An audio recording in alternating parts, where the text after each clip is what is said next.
Some breaking news for you. Iranian state media are saying one of the country's top nuclear scientists has been assassinated. Press TV has quoted unofficial sources saying that Mohsen Fakhrizadeh was killed near Tehran.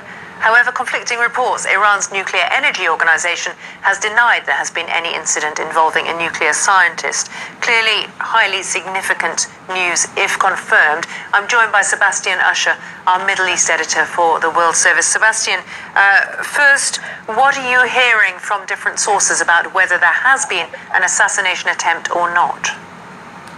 Well, since the news broke about half an hour ago, there have been conflicting reports. Originally on state-owned media outlets like Press TV, it was stated quite clearly, but from unofficial sources, that he had been assassinated. Then other reports came through saying that he had been wounded, but was now being treated in hospital. Now, I've just seen out of the corner of my eye here, but the defense minister in Iran has now announced that Mohsen Fakhrizadeh has died. He has been assassinated. So that looks like official confirmation. And he is one of the most important, if not the most important, nuclear scientists in Iran.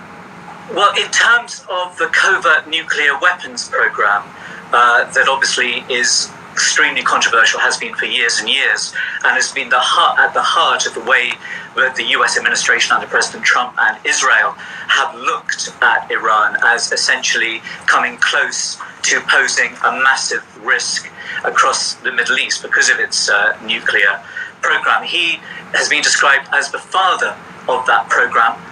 So you couldn't really choose a more significant target if that is what you were trying to harm, if that is what you're trying to damage.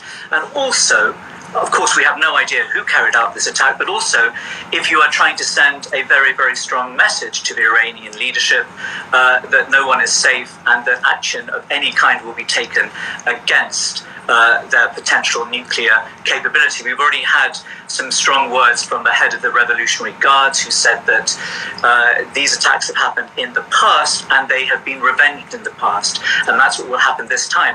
And that is the case. Back between 2010 and 2012, there was a spate of assassinations of Iranian nuclear scientists. 4 of them were killed in relatively mysterious circumstances, but Iran pointed the finger, at least in terms of complicity, at Israel. Now, we've already had the Israeli Prime Minister, Benjamin Netanyahu, not making any comment on what has just happened.